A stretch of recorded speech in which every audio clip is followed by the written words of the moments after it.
हाय। अब हम इस वीडियो में सिंपल इंटरेस्ट का नेक्स्ट कॉन्सेप्ट डिस्कस करने जा रहे हैं जिसे कहते हैं repayment under simple interest random payment. Random payment क्या है, इसका कॉन्सेप्ट क्या है, इस टाइप के क्वेश्चन को किस तरह से सॉल्व करते हैं, चलते हैं इस एग्जांपल के थ्रू समझते हैं। आई होप आपने ये एग्जाम्पल रीड कर लिया हो। एग्जाम्पल में कहा गया है कि एक आदमी है जो 20,000 रुपीज बोरो करता है। बोरो मतलब लोन लेता है 10% के रेट ऑफ इंटरेस्ट से 4 इयर्स के लिए।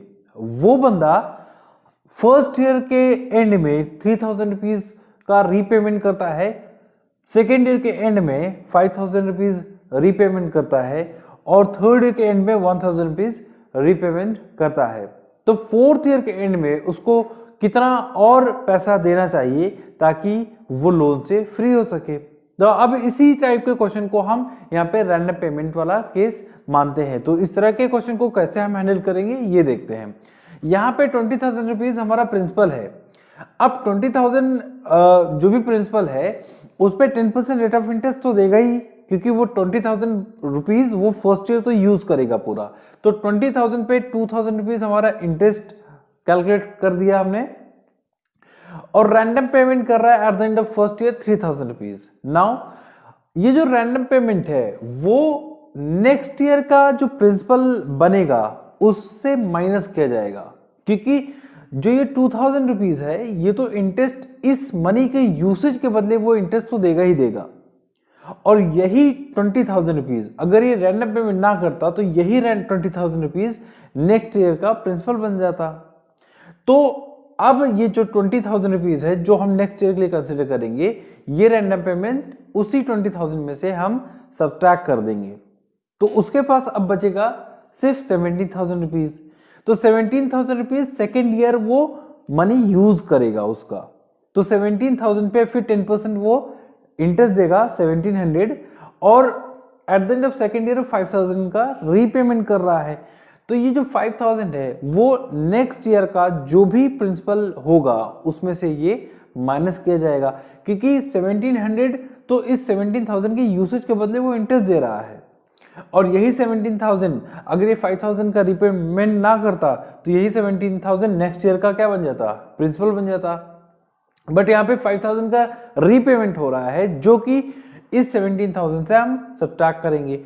तो नेक्स्ट ईयर का जो प्रिंसिपल बनेगा यानी थर्ड ईयर का जो प्रिंसिपल बनेगा वो बनेगा 12,000 रुपीज।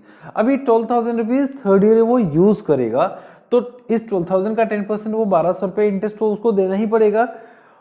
और थर्ड ईयर के एंड में 1,000 का फिर से वो रिपेमेंट करता है। तो यहां पर 1,000 रुपीज इस 12,000 में से सब्ट्रैक्ट किया जाएगा, क्योंकि 12,000 रुपीज नेक्स्ट ईयर यानी फोर्थ ईयर के लिए प्रिंसिपल बनता। तो उसमें से हमने माइनस किया तो हमें 11,000 रुपीज एज अ प्रिंसिपल मिला जो फोर्थ ईयर में होगा। तो 11,000 फिर से फोर्थ ईयर पूरा वो यूज करेगा और इस 11,000 पे 10% वो इंटरेस्ट कैलकुलेट करेंगे, 1,100 होगा। अब बात यह है कि फोर्थ ईयर में उसको कितना पेमेंट करना चाहिए ताकि वो लोन से फ्री हो सके। तो सबसे पहले हमने यहाँ पे फर्स्ट ईयर से लेके अभी तक जो भी इंटरेस्ट मिला है वो प्लस जो प्रिंसिपल बच रहा है वो ये सारा ही पेमेंट उसको मिलाकर देना होगा। तो जो कि 17,000 के बराबर होगा, यानी फोर्थ ईयर में उसको 17,000 रुपीज का पेमेंट करना होगा ताकि वो लोन से फ्री हो सके। तो ये तो था रैंडम पेमेंट का कॉन्सेप्ट। तो आई होप आपको ये कॉन्सेप्ट समझ में आया हो। अब हम चलते हैं नेक्स्ट कॉन्सेप्ट की तरफ। नेक्स्ट कॉन्सेप्ट है repayment under simple interest installment, यानी कि इसमें हम इक्वल इंस्टॉलमेंट का केस डिस्कस करेंगे। तो इसके लिए भी हम सबसे पहले एक एग्जांपल लेंगे और इस एग्जांपल के थ्रू ही हम समझेंगे। चलिए देखते हैं। आई होप आपने एग्जांपल रीड कर लिया हो। इस एग्जांपल के थ्रू ही हम इक्वल इंस्टॉलमेंट का कॉन्सेप्ट समझेंगे। इस एग्जाम्पल में कहा गया है कि 9,200 रुपीज का डेट है। ये डेट होता क्या है, ये डेट अमाउंट होता है। अमाउंट कब बनता है, जब प्रिंसिपल में इंटरेस्ट को ऐड कर दिया जाता है। इसका मतलब क्या है कि इनिशियली कुछ सम बोरो किया गया होगा या फिर कोई ना कोई प्रिंसिपल रहा होगा जिसको 4 इयर्स के लिए लिया गया होगा। 10% पर एनम के रेट से। नाउ उसको डेट बना दिया गया है, तो डेट बना है 9200 रुपीज का। उसी 9200 रुपीज को 4 इक्वल इंस्टॉलमेंट, यानी 4 ईयर में अगर पे करना है तो यानी 4 इक्वल इंस्टॉलमेंट में ही उसको पे करना है।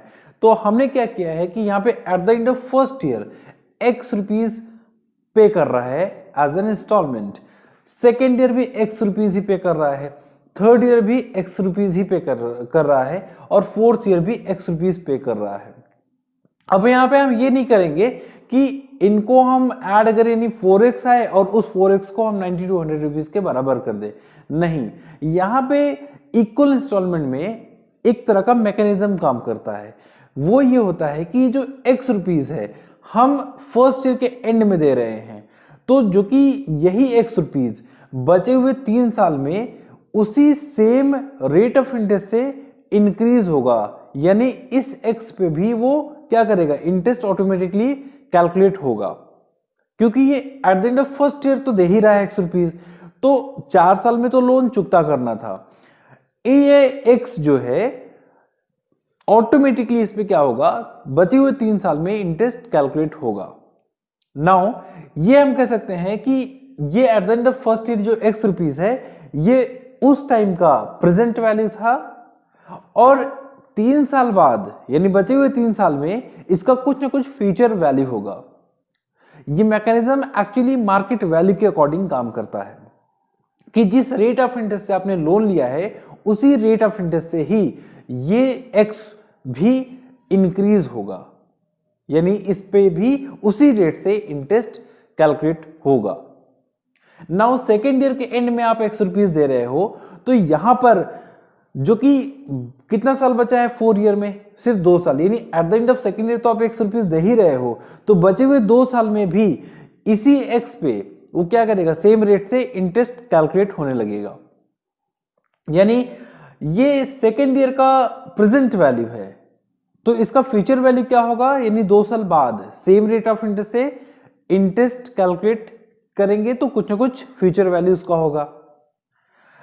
थर्ड ईयर में भी x रुपीज दे रहा है eight the end of third year, यानी बचे हुए 1 साल में इसी x पे उसी रेट से इंटरेस्ट कैलकुलेट होगा, यानी थर्ड ईयर के एंड में ये x का यानी अपना एक प्रेजेंट वैल्यू है, और 1 साल बाद यानी फोर्थ ईयर के एंड में तो पे ही करना था, यानी 1 साल बाद इस x पर उसी रेट ऑफ इंटरेस्ट से इंटरेस्ट कैलकुलेट होगा, यानी इसका कुछ ना कुछ फ्यूचर वैल्यू होगा। ठीक है ना। ये फोर्थ ईयर में जब वो x रुपीज दे रहा है तो at the end of fourth year दे रहा है x रुपीज, यानी उस पर तो कोई इंटरेस्ट लगना नहीं है क्योंकि वो x रुपीज तो at the end of fourth year दे ही रहा है। तो यहां पे क्या होगा कि जो प्रेजेंट वैल्यू है यानी at the end of first year x rupees दे रहा है, तो वो बचे हुए 3 साल में उसी सेम रेट ऑफ इंटरेस्ट से उस पर इंटरेस्ट कैलकुलेट होगा, तो जो फ्यूचर वैल्यू हमारा बनेगा वो बनेगा 1.3x। अब ये 1.3x कैसे आया, हमें अमाउंट का फॉर्मूला पता है, P इंटू 1 प्लस RT/100, यही लगाएंगे तो हमें मिलेगा 1.3x। Eight the end of second year जब x पे कर रहा है तो बचे हुए 2 साल में इस पे उसी रेट से इंटरेस्ट कैलकुलेट होगा, तो यहां पे होगा 1.2x, और इस थर्ड ईयर में जो ये x दे रहा है ये तो उस टाइम का प्रेजेंट वैल्यू है, तो इसका फ्यूचर वैल्यू क्या होगा, इस x पे भी वो बचे हुए 1 साल में इंटरेस्ट कैलकुलेट होगा, तो होगा 1.1x। और ये फोर्थ ईयर के एंड में x रुपीज तो दे ही रहा है। इसका मतलब क्या है कि ये सारा जो फ्यूचर वैल्यू है यानी ये जो सारा वैल्यू है इसको हम ऐड करेंगे, यही वैल्यू 9200 रुपीज के बराबर होगा। नाउ हमने इन सबको ऐड किया तो हमें x की वैल्यू मिल गई 2000 रुपीज। तो इसका मतलब क्या है कि eight the end of first year वो 2000 रुपीज देगा, eight the end of second year भी वो 2000 रुपीज देगा, eight the end of third year भी वो 2000 रुपीज देगा, और फोर्थ ईयर के एंड में भी वो 2000 रुपीज का इंस्टॉलमेंट देगा। तो ये तो था इक्वल इंस्टॉलमेंट का केस। तो इस तरह से हमें कुछ ना कुछ मैकेनिज्म या कुछ ना कुछ कॉन्सेप्ट है जो यूनिवर्सली ट्रुथ है, उसको कोई चेंज नहीं कर सकता है।